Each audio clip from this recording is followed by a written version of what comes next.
It's funny. People always be like, don't forget about the little people. It's like, why do they refer themselves as little anyway, you know? Why don't you just get big with me? Feel me? They can see it in my eyes. Hey everybody, welcome to another episode of John's Entitled Podcast. I am your host, John. This week's guest is Ian McConnell of the band Zaius, like the Dr. Zaius from Planet of the Apes. Ian reached out to me about a week and a half ago to see if I would have them be on the podcast to talk about their new record getting ready to come out on October 6th via Prosthetic Records. The record is called Of Adoration. Ian was kind enough to send me their record, and it's kind of interesting because, as you'll hear me say in the episode, I usually only listen to this kind of stuff, this instrumental kind of music, around the time of fall, winter. Just kind of seems to fit a little more of the vibe and of some of that music, stuff like Russian circles and so on and so forth. Also, I just want to point out, if it sounds like I'm kind of falling over some of my words or like my S's are coming out a little weird, I bit my tongue earlier in the day, or actually a couple of days ago, I think, at this point, and so it's still kind of swollen and kind of shitty, and I've kind of noticed on occasion that it causes some of the words that I say to sound a little weird. So if it sounds like I'm talking awkwardly or differently or suddenly having a hard time saying my S's, that would probably be why. So word of the wise, pay more attention when you are eating your food, because you might bite your tongue, something I haven't done in a while and forgot how much it sucks. All that being said, though, back to talking about Ian. He had reached out to me and said that he had listened to a couple of the episodes I had done with Fallon, going over our Deftones discography conversations and so forth, and would be interested in doing a chat with me. Something I had kind of taken a page from the Talk to Me podcast, when going back and listening to the very first few episodes and so forth. Josh did a really good job of opening up the podcast as a resource for up-and-coming bands to get on and spread the word of their music and all that kind of stuff. And it was always something I admired that Josh did when going back and getting into his podcast. And, I inevitably did the thing that I think is great about podcasts, especially when there's so many of them that you can listen to and go back and find older episodes from before you got into the podcast itself, but was going and then checking out that band. I think the band that he had on was Citizens and Saints at the time, and I went and checked them out because I enjoyed the conversation that he had with the guys from that band. And I think that that's a good example of what a podcast can be for, even if, by the time someone finds an episode, the album or albums have been out for a while, you can always find a new band that you like, and they could be old, they could be new, but at the end of the day, like, even if it's an older band, it's still new to you by the time you hear that. So definitely was a different approach to doing the podcast than I had thought of at the time. So when I've had a few bands reach out to me, and I think I'm going to try to do like what Josh did and kind of give this as a platform for younger bands to kind of get their music out there and kind of tell their story. All that being said, Ian and I got into some interesting conversation about their writing process and what this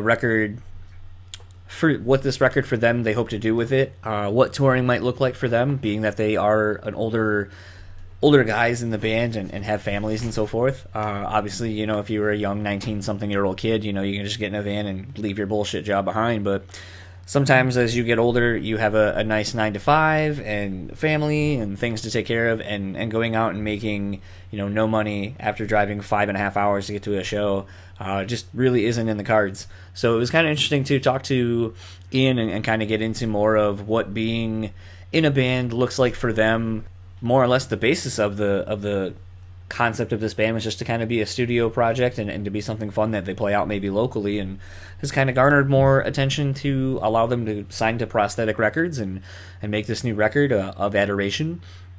So really interested to see what comes of this record once it's released on Friday, October 6th. So without further ado, this is my conversation with Ian McConnell of Zaius.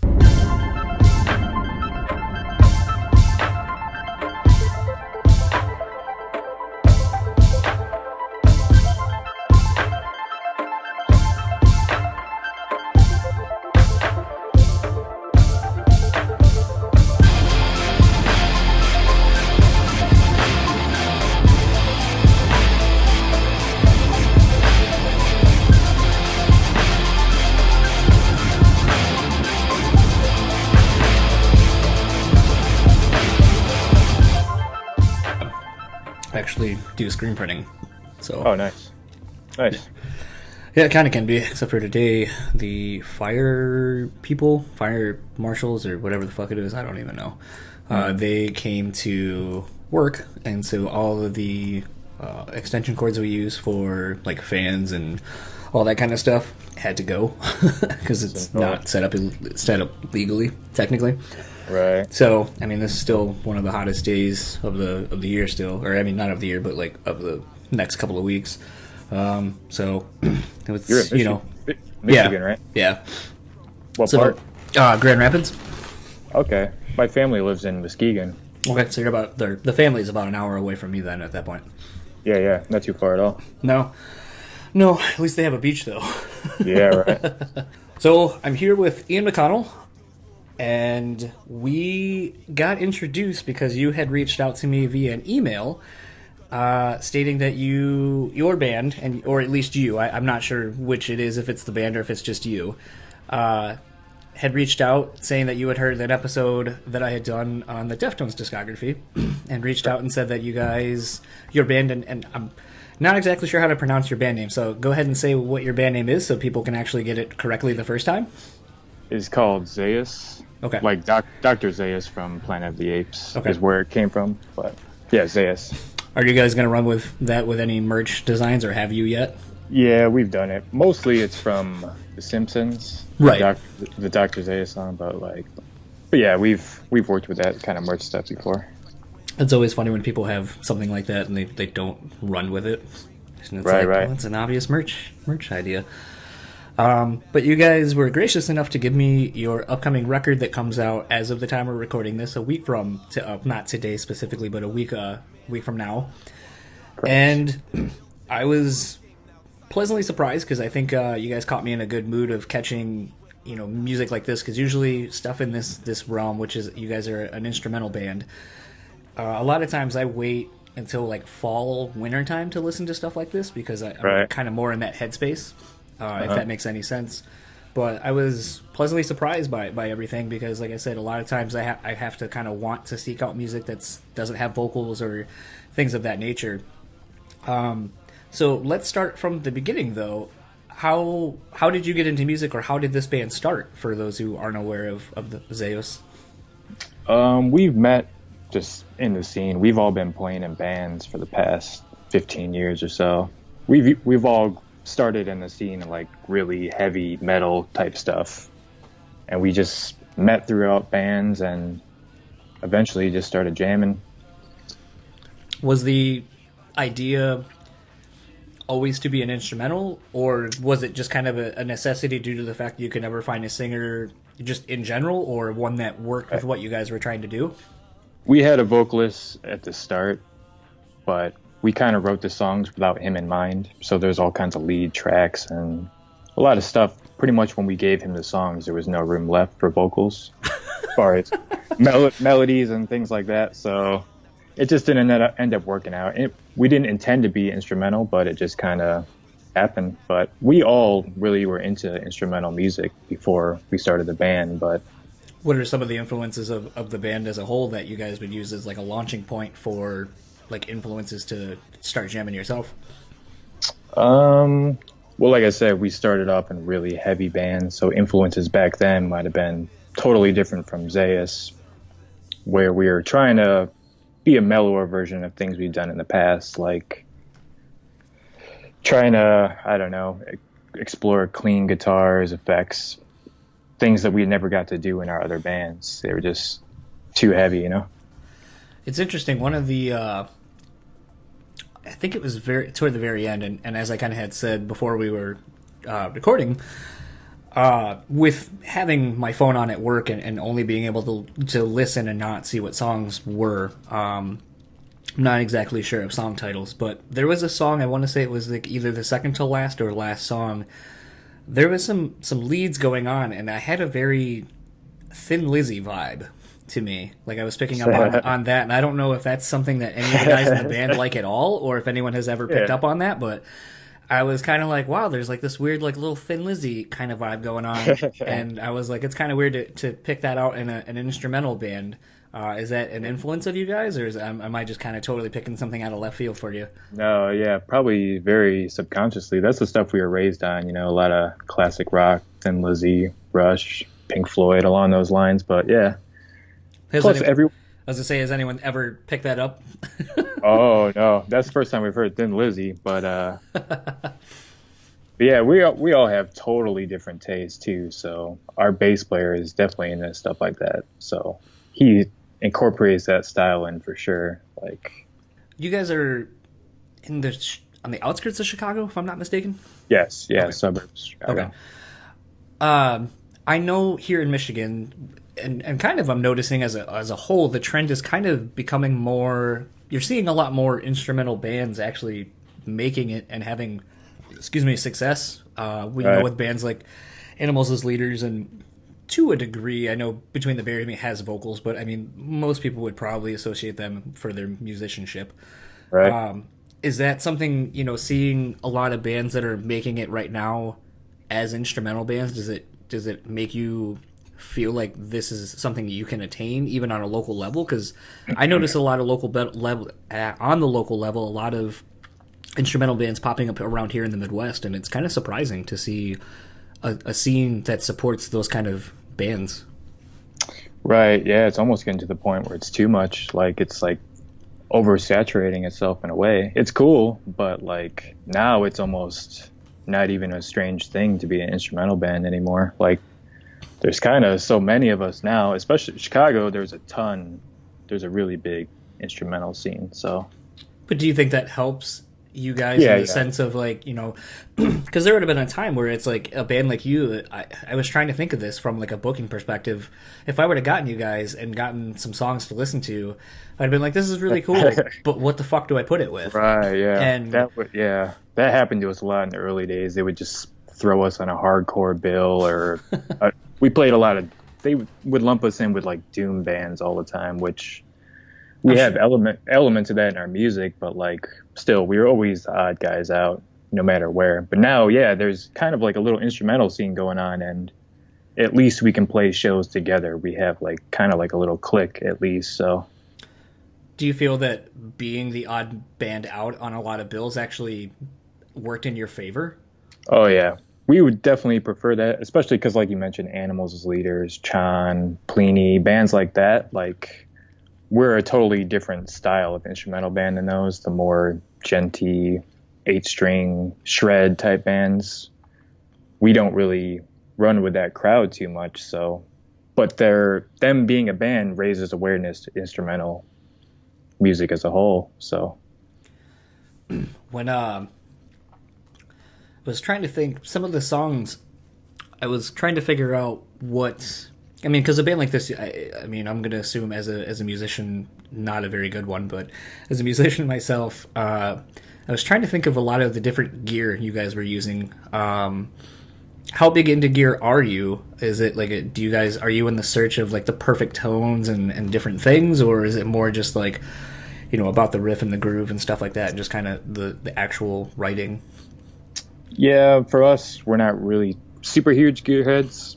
We're not really big theory guys or anything like that either. We're kind of like punk rock aesthetic when it comes to everything. It's all vibe and stuff like that. But like, we've been starting to take our rigs a little more seriously lately with the whole, I don't know, trying to upgrade interest in like what we're playing these days, stuff like that. But because I was wondering, with like your use of delay and stuff like that, like I kind of got a sense of with some of the songs themselves and the arrangement.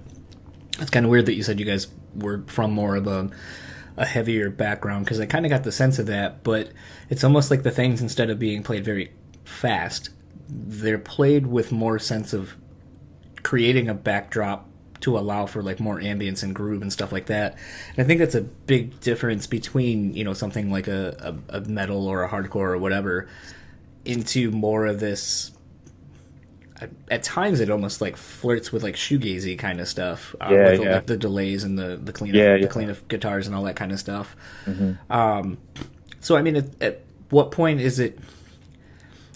As someone who tries to write, and I'm so influenced by so many different things, something I have a hard time is like marrying like oh, I love like chuggy, like fucking like Meshuggah-esque kind of things, but then I also like really chill, like pretty lush sounding, like Yeah. strummed out chords and stuff like that. How hard is it to write like that? And who does the writing? And do you guys like, does someone bring a song and then you guys just kind of bring your parts to it, or what's the writing process like for all of you? Um, Usually every song starts off with a skeleton of a guitar riff, which is myself and our drummer, just usually noodling around, setting up, we'll noodle around. If we find a cool chord or a cool riff, kind of like put it in the bank, you know? Mm-hmm. And then later, the hardest part for us is just arrangement, compiling. We have no problem like riffs falling out all day, but like when we actually compile them, that's the hardest part for us, like where we're pulling our hair out, moving things around, especially like you said, when you're trying to mix in a heavier riff with some more melodic shoegazy stuff, like to try to make it all flow seamlessly, that's by far the hardest part. Yeah, it's interesting because in listening to the record, I was trying to think like, having worked with old roommates and jam with people, sometimes you'll have something and someone will be like, "That's a verse riff. This is a chorus, or this Right. part that you're doing can tail into a bridge, which then can go into this, which we're doing." And then you're arranging the song in a traditional sense of verse, chorus, bridge, chorus, outro, whatever. Like you're in and out in about 3.5 minutes. How do you know when your songs are done? Like I was thinking about that as like some of the songs, like I was like, oh, I think this is like the winding down of this song, and then it just went for like another probably 2 or 3 minutes, and it's, I'm not saying that in a bad way, Yeah. but it's one of those where it's like, I think we've been so conditioned into a song typically should be about 2.5, 3 minutes or so. And the fact that like you have all these parts and you're not a slave to like, okay, we got to bring this vocal melody back for the big bridge and the payoff or whatever. It's like you have more time to be able to do different stuff. That it's like, how do you know when your song is done? Is it just more about a feel, or Yeah, we love, that's a huge advantage to us, is doing that, having that freedom where we don't have to have verse, chorus, bridge, like to us, that's the best part of being in this band. Like no rules, no boundaries, like I don't know. And that's for us, we like to keep people on their toes, like you said, thinking the song's end and then take it in a totally different direction. Like we intentionally do things like that all the time to just mix it up. We try not to stick to any formula for ourselves and for people listening. So I actually pulled up the record. The record is of Adoration. And I'm looking at the song titles, and as I kind of quickly was looking at them the first time I listened to it about a week and a half ago or so, or whenever you sent this to me, Mm-hmm. I always try to figure out, especially when there's an instrumental band, the words that are being used are so sparse. It's not like you have a vocalist to convey something, so it's all got to be done with the music. But when you're coming up with the song titles, I have been wondering if there's more to them, if they were working titles that just kind of ended up sticking. Can you tell me a little bit about how you got the album name and the song titles? Like if there's something more to them, or... Yeah, we definitely put a lot of thought into our song names. Like they will have goofy working titles when we write them, but when it comes down to actually putting them out, we put a lot of thought into the name and kind of just go off the vibe of the song. Obviously since there's no lyrics, there's no meanings, but we just go off vibes, what the song reminds of us of, a time or place, which I guess the name of Adoration and the songs on the record is supposed to be a very positive, just, I don't know, like remembering good times, like songs are named after good times in our lives or things like that we want to remember. Like, yeah, I don't know. That's kind of the theme of the album overall. And the name of Adoration is of adoration of the things you adore in your life. Yeah, because I mean, because some of some of the songs, and I usually pride myself on being able to get something right. Based, I'm a stickler for spelling and enunciation and all that kind of stuff. So like, when I see a song, and I'm probably gonna butcher this, but like Cyrenus. Yeah, that one's the weird one. That's just sirens. Okay, Just see, that's pronounce kind of what I was thinking. So like when I was thinking of it, I was like, all right, siren call. Like I was kind of thinking of things like that, and then sometimes when I do that, and especially with instrumental music, I'm always like, am I overthinking this just based on a song title that could have just been something where someone's like, I was reading this book and I saw this cool word. Let's name it this. And you're just like, fuck, man. I thought there was like some crazy, like, all right, so like the lead in this, there's 3 different leads, and it's kind of like the sirens that would tempt, blah blah blah, and you're going through, and then you're like, nah, dude, I just saw it like in a magazine, and I thought it was a cool word. Right. Yeah. For us, it's a little bit of both, because words will pop out to us, and we'll just try to remember those things to use later on, But yeah, we try to challenge ourselves and whoever's listening with challenging words, just to make them, I don't know, maybe look out different things or think about it, because I don't know, it's not much challenging stuff out there these days. It's all cut and dry to us. So we try to just, with everything, just keep things fresh and different. And I definitely think you have to, especially, I just had a conversation a little bit ago with a band from around here called Lake Effect. And, as we were talking, I had made the comment, like, what do you want this record to do for you? Because at this point, they're still an unsigned band. They're still a local band. But, they took the time to go out to Greg Thomas down to Virginia. And Greg, has been in Misery Signals and, is a pretty big musician within his own right, and puts out a lot of, bigger records for smaller bands that are trying to take that next step themselves. Right. And, I see a lot of bands, I feel like, that just kind of go around aimlessly, like, well, we're going to play a ton of shows, and we're going to this producer, or we're putting out all these songs, we're putting out all this content. And it's like, well, at the end of the day, what are you trying to achieve with all of it? What is the end goal? And how do you know that you made it? How do you know you reached your goals? Like, it just seems like people are just aimlessly doing this band thing. Right. So with all that being said, when you started this band, and obviously, like we said earlier, there wasn't necessarily a instrumental scene, really. So was the goal always to kind of be like most musicians, where it's like, man, it'd be really cool to put out a couple records, maybe get signed, and I don't really know what that looks like on an instrumental level, because I mean, that's a sort of completely different world and a different realm of possibilities per se. But what did the beginning of the band look like for you guys, and what were you trying to accomplish? We didn't really start it off with huge aspirations. Like I said, growing up, when we were younger, we had those aspirations of being signed, making this a living, Now we're older, it was kind of a passion project. All the other guys in the band have kids and things like that. So we were looking at it more of like I'm not sure if you're familiar with the band Cloud Kicker. Yes. Like stuff like that, just kind of like a basement project where we release albums whenever we write a batch of songs, like kind of like that, just a hobby band, yeah. But I was going to say, the funny thing about, I'm sorry to cut you off, the funny thing about Cloud Kicker, though, is there became such a want for them to play live that then it takes on it's this whole other entity. So, I mean, it's funny you mention a band like that, because I mean that very much goes to sort of what I was going to segue into, and I'll ask this as like the secondary part, since you brought up that band. Mm-hmm.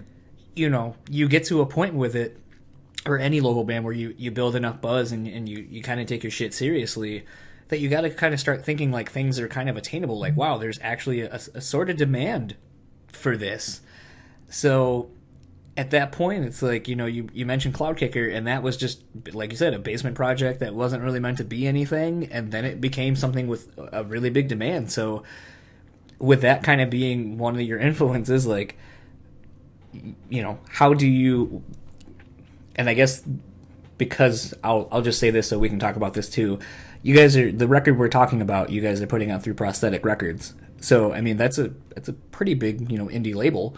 Right. And it has been around for a while. So, I mean, something that you're just doing for fun and just wanted to play around and have fun with it has now gotten you on a pretty decent-sized indie label. Like, and, you just mentioned that some of the band members have kids and stuff like that. So now this fun project actually might, take you to some of these levels that you were trying to. So what does this look like for you now as a whole, like, since it started off as just a fun project? Well, essentially, we were in the same boat as the situation you just described. Like, it was just a thing that we did for fun, like, and it kind of did. The demand was there for shows And I don't know. We do kind of look at it differently now. You kind of have to once you're in this situation, but I think that's kind of why it all worked out the way it did. If we had the intentions this whole time of, oh, we have to get signed, things like that, who knows what would have happened, you know? I think it's because I don't know. We didn't intend for all this stuff to happen. Like, It's funny how that works out. yeah, like I truly believe that's kind of why all this happened because we weren't looking for it and it just, the demand was there, like you said, but. But yeah, so you guys started off playing and didn't really have the aspirations. What was kind of the build as far as the band? Like, you know, was it kind of an instantaneous thing because there was more of a thirst for quality music that like this that, you know, isn't the genty type shit that everyone's, you know, being beat over the head with for the last, you know, half decade or so? Or because I imagine the thing that I liked about your record is I could see you guys playing with someone like, you know, like a band, some of the bands that like Equal Vision used to put out, like Harvard, or even like a Zaius or Idle Hands or something like that, which does sort of like goes between, or even like a Dance Gavin Dance kind of where it goes between some of the more ethereal like ambient stuff that you guys do into more some of the prog riffy stuff. But I could also see you being a nice palate cleanser on something like, you know, like a Between the Buried and Me or you know, Animals as Leaders, like where it's like way more tech and it's like, you know, so you're gonna get bludgeoned to death with all these like these notes and all this kind of shit. So here's a nice little palate cleanser in between before you have that happen. Like I feel like you guys fit this like interesting space that doesn't really have a lane yet. Like I think you guys are like on your own thing that I've not really heard, and maybe I'm wrong. Yeah, that's intentional as well, you know, like you said, it's something different, like, I don't know, which is always intentional. We just, if we hear somebody do something, we don't want to do that, you know, like you don't want to oversaturate the market with just the same thing over and over and over again. So, and we all pull from such different influences. That's why all those things are there, like the Thin Lizzy mixed with Dance Gavin Dance, mixed with Deftones, mixed with everything, you know, like that's because one of the four of us is into one of those bands and we're smashing all of our influences together. So plus, I mean, all those bands that we just mentioned are all very versatile and don't fit into any one genre either.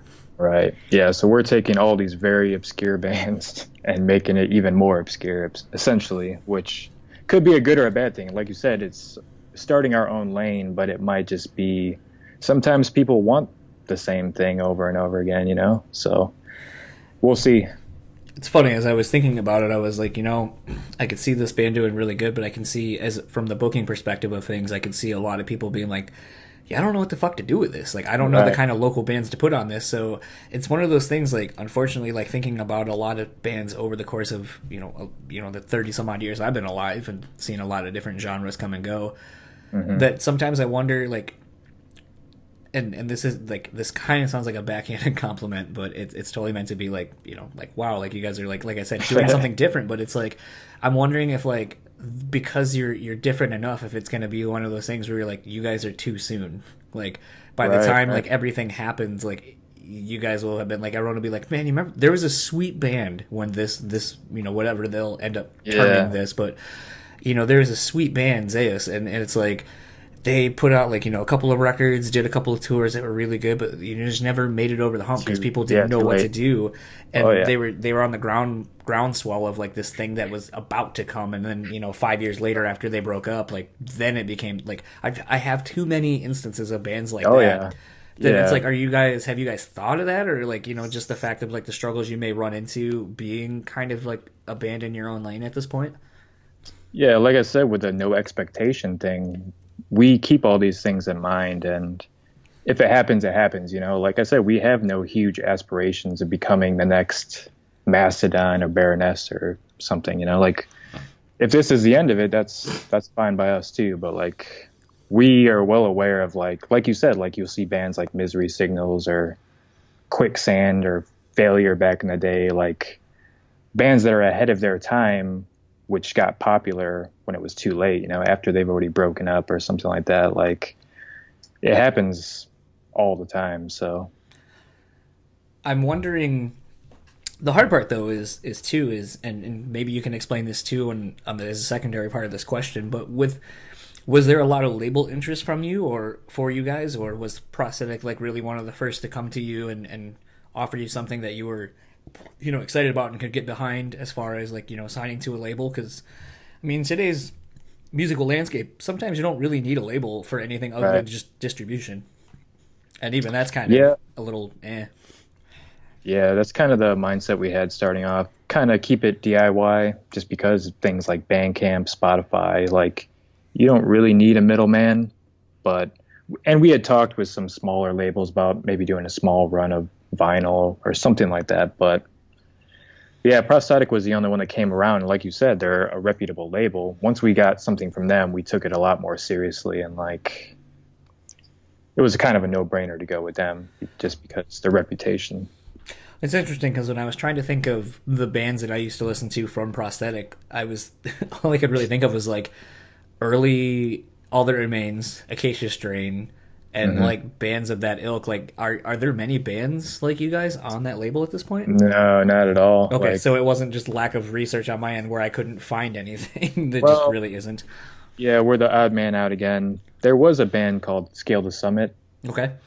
They were the band like us before the odd man out too. Instrumental, very proggy, Yep. but they parted ways with the label, so we kind of were filling that gap that was there for them. But yeah, we're the only. Everything else is very, very heavy black metal, like really dirty sounding shit. So nothing like us. But But I feel like that's again maybe on a label that's more predisposed to having the same kind of a band over and over and over again, or within the same subgenres or whatever, just basically heavy, brutal metal bands. Maybe the label will take a different interest in you and in an approach, and actually all those things will actually be to your benefit. Like people will be like, wow, this check out this band on Prosthetic, like they don't sound like anybody else. right. And I don't know, like having not really experienced things on that end of the music business side, like is that something, like is that a legit thing where they came to you guys and were like, hey look, like we don't have a band like you, we would like to do these things to roll out with the record and this kind of a promo package, and get you on these kind of a tours? Or again, is it still kind of a more like a you guys keep doing what you're doing, but you got like a little bit of our backing to help you do what you're trying to do? Yeah, they're definitely very free, letting us just do what we do, and they're just behind us. They don't really tell us what to do or anything. But since they did have Scale to Summit, they're kind of familiar with what to do with bands like us. But yeah, they are. It is a different world for them too. It's cool that they took a risk with a band that's so much different than everything else. It's cool that they're so diverse in their artists. What are you guys looking forward to the most with this record coming out? Like, what are the plans for the record release and the maybe subsequent like touring cycle or whatever? Like, are there tours on upcoming that are going to be announced soon, or like? We have some stuff in the works for maybe early next year, as far as like a longer tour or something. But right now we have no plans. Besides maybe just like some weekend Midwest runs, which we'll be doing at the end of October. But Are you guys doing a proper album release show like the day of or the weekend of the show? we're doing one October 21st in Lombard, Illinois, which is the suburbs of Chicago. We'll be doing a release show there with our friends Outrun the Sunlight and Coyote Man, two other Chicago instrumental bands too. I feel like Outrun the Sunlight is played with my friend's band Knives Are Quiet. Yeah, they come to Michigan all the time, so I'm sure it's the same guys. Actually, we'll be playing with them in Lansing next month. Max Bar? Yep. If it's on a weekend, maybe I can swing it. I think it's a Sunday. Oh, those are harder to swing. I feel like Sundays are harder to swing than actually like a weekday, because you're like I have like grocery shopping and like other stuff I have to, like that's typically like the thing you do on the weekends. Gotta go to church. I mean, some people do. Some people Yeah, do. some people do that. We actually have a pop-up church that comes to the school. I have a school across the street from me, and there's usually I call it a pop-up church. I don't really know if that's the correct term, but It's, I mean, some dude loads it in a trailer, and they have like, pop up crap that they stick on the inside the driving, like the parking lot, and they do something within the school somewhere. But it's very weird. Who knows? I don't know. It's very weird. The first time when I moved here, like to this house, like about 7 or 8 years ago, and I woke up one day, I was like, "What the fuck is this?" And like I was like, "Oh, I think it's a pop up church," like joking, and then like the church like flag thingies, like band flag type, banner things that bands have, like when they do like Warped Tour or whatever. Yes. It just said whatever the church's name is. I was like, holy shit, it is a fucking pop up church. Yeah, me and my girlfriend saw a billboard for pet baptism the other day that they're doing at the church by us. Pretty much just spraying a dog with a hose or something. But Get a kiddie pool, charge Yeah. like $20, Yep. say a couple Hail Marys, and you're good.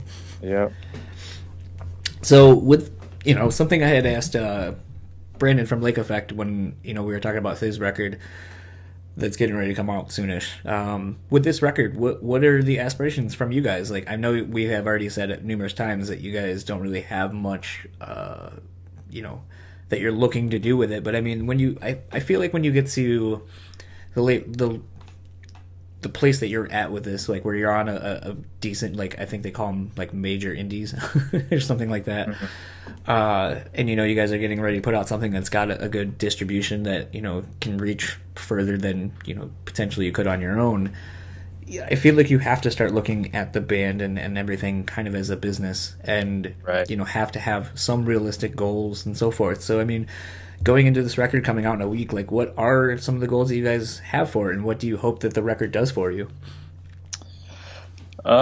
Pretty much we're just letting the people decide. If people latch onto it and the demand, pretty much for Zaius, if the demand is there, we'll keep pushing it further and further. But if no one's into it, no one's feeling it, that kind of determines how far we're going to go into it too, So we'll try to play as much as we can, tour as much as we can. We want to do as much stuff like this, like podcasting, and use social media to our advantage more than grassroots old school style. But if the demand is there, we'll do everything. But we're kind of just gauging things out at the moment.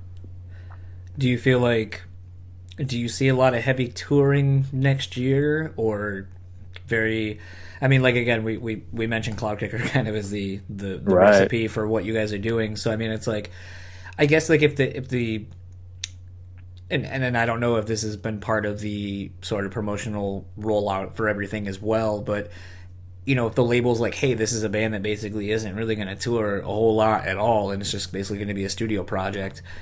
I mean, if people know that from the get-go, then I think the expectations of what the band can do and how long it can last are completely, at that point, up to you guys, really.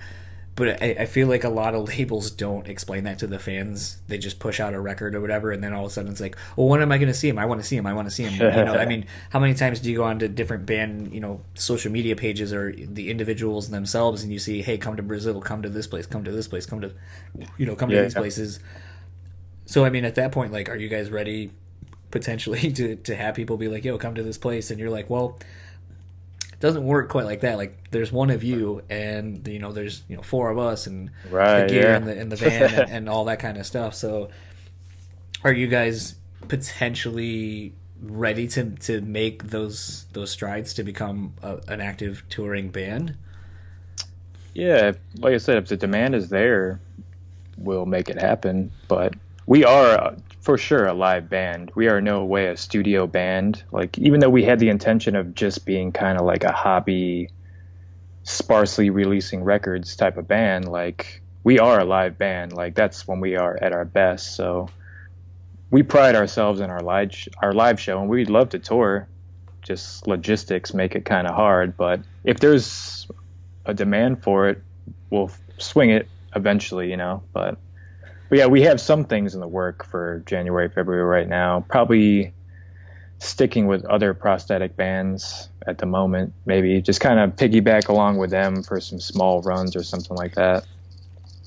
I just always wonder sometimes, like when someone, like, I know there's a few handful of local bands around here, and even bands that are sort of where you are now, but they're just not on the label anymore. But where it's like, like Still Remains, I think, is a great example for someone around our area where it's like, they were signed, they toured a whole bunch, and then just life happened and they hopped off the road, and now they kind of do things on their own. And I know they're all gearing up to go to the UK for, I think, about a week and a half in the next like week or so, as of the time we're recording this.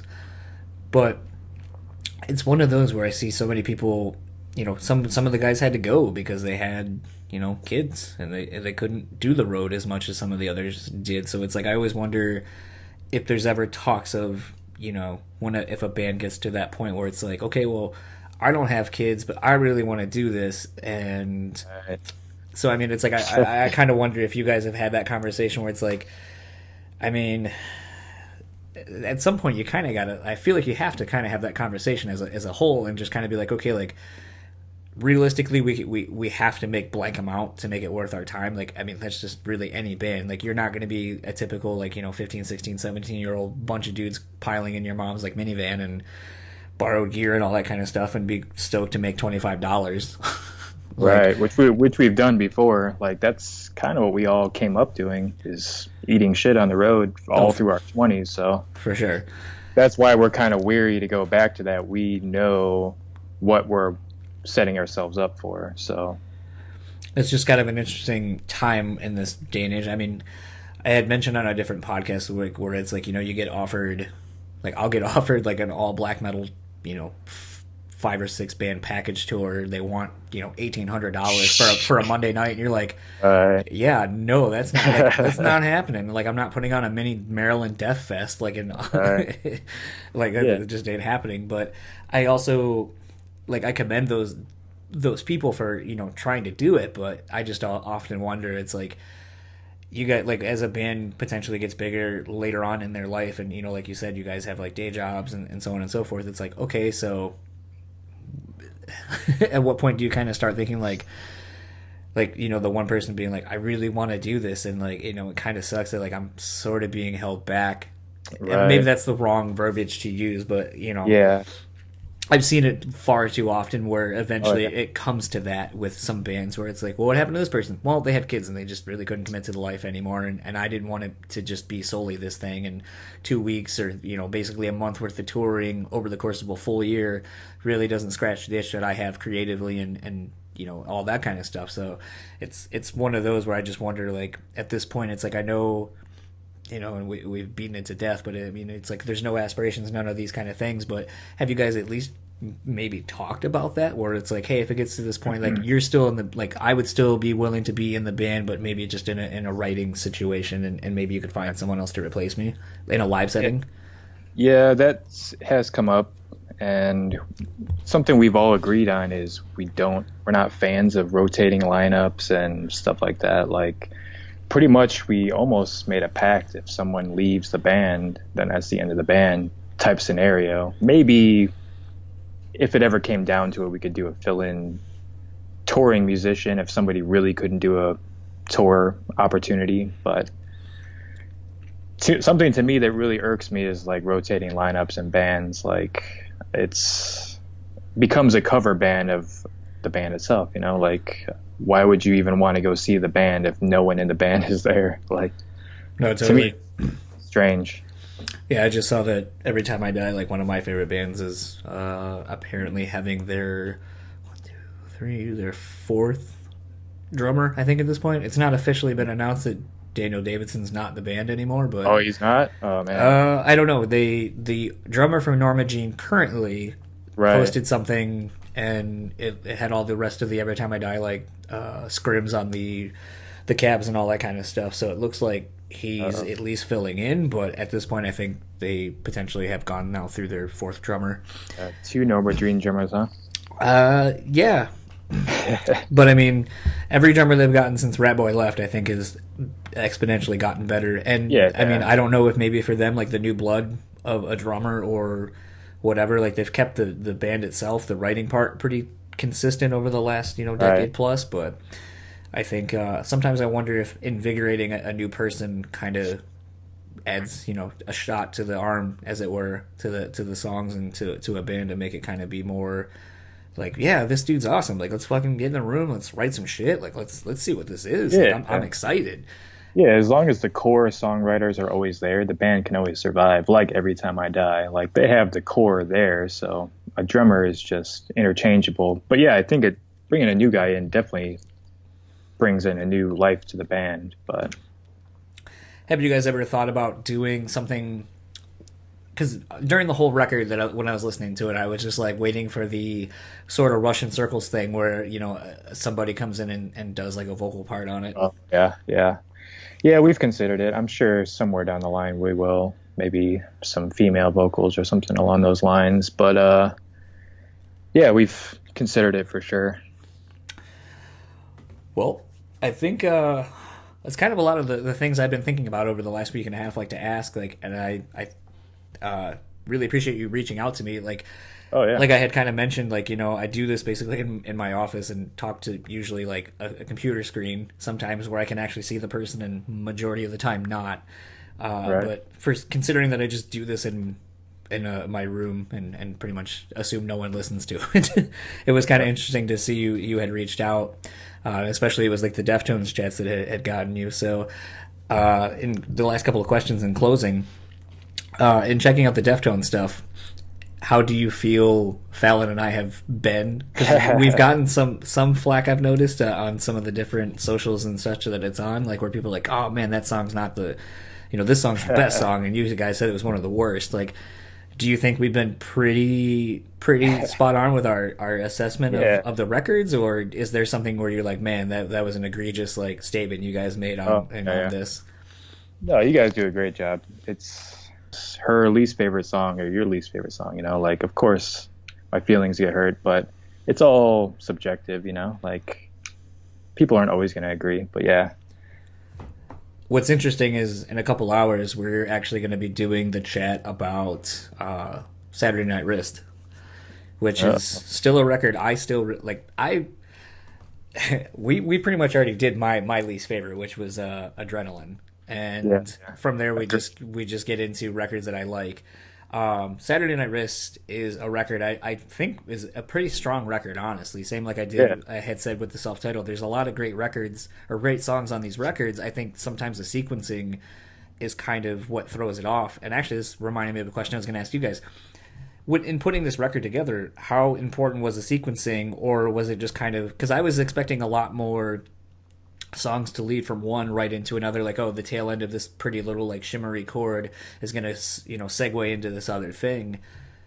And since it didn't necessarily, I was wondering, like, did you guys spend a lot of time like with track listing working on it when where you were demoing out these songs and going like, hey, like this song needs to go here and then this one, like, or being an instrumental band, is it just kind of like one of those things where if it's not really a concept and it doesn't have marrying parts, does the track listing not necessarily make as much as, excuse me, not as important as it may be for something else? It's definitely important. In our past EPs we've done, we pretty much wrote those as one piece. Like each 3-song EP was pretty much one song split up in 3 parts. So sequencing used to be a really big thing for us. We were kind of like in a Dark Side of the Moon colors type mood, making these long, really thought out pieces. This time around, we just tried to write a bunch of songs and then hope they all, Fit. yes, at least like somewhat go into each other, like, which I think that did. Like, it was kind of a happy surprise. The sequencing kind of worked out, but Do you feel like that made it a little bit easier in writing these songs because you didn't have to make them right, yeah, like yeah. jam the puzzle pieces in, so to speak? Yeah, yeah, because it's like I said, it's already hard enough to write the songs themselves, and then when you have to try to like write a little segue between song A and song B, it just makes it even harder because you have to end on the same key or whatever, same vibe, and like sometimes it's just a nightmare. So we just weren't in that mindset this time around of getting super spacey. We just wanted to write some songs, really. So going back to my Deftones thing, what is your favorite song off of Saturday Night Wrist?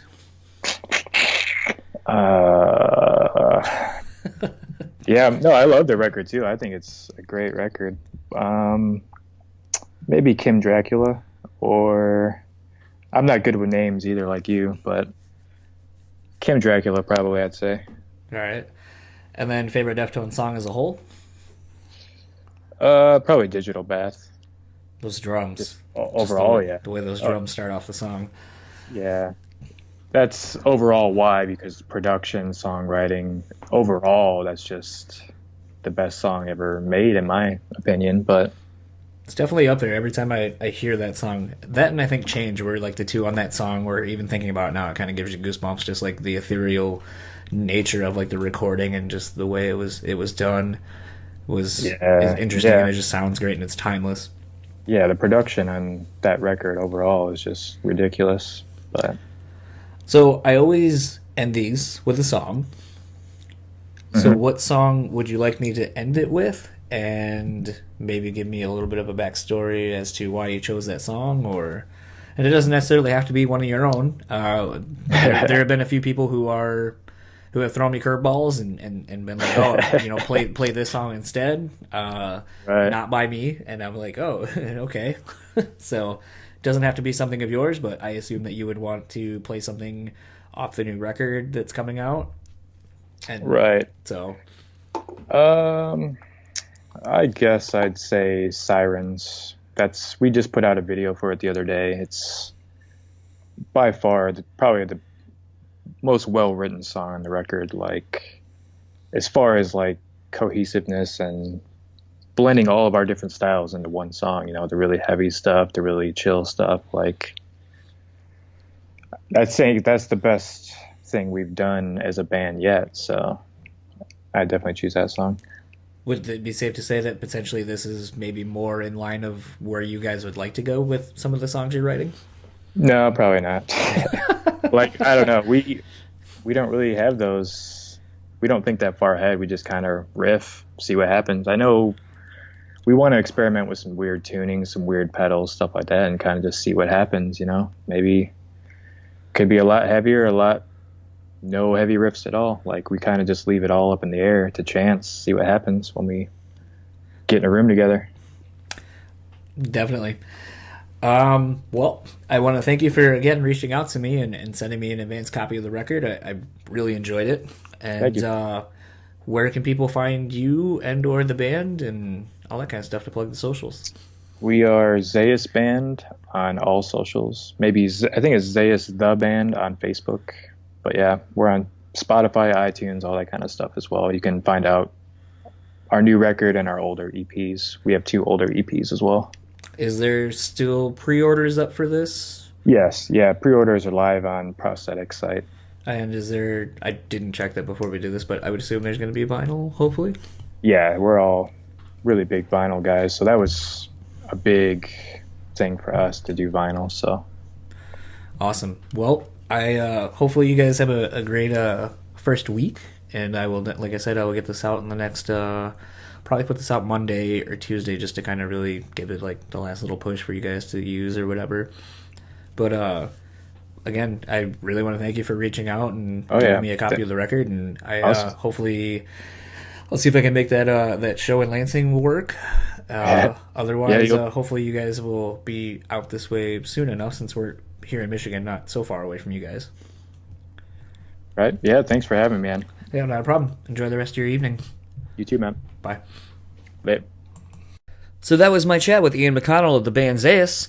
Pretty interesting, actually, to kind of hear a band that is at the point where they're, getting ready to put out one of their first records on a decent-sized label, and to hear that there's really not a whole lot of touring behind it. Like I said earlier in the intro, and as you kind of heard us talking in the conversation itself, I think it's an interesting perspective that, a band will take at this point, being older guys who are have families, have careers, and just kind of wanted to do something for fun, and the fun thing kind of turned into something bigger than they ever expected.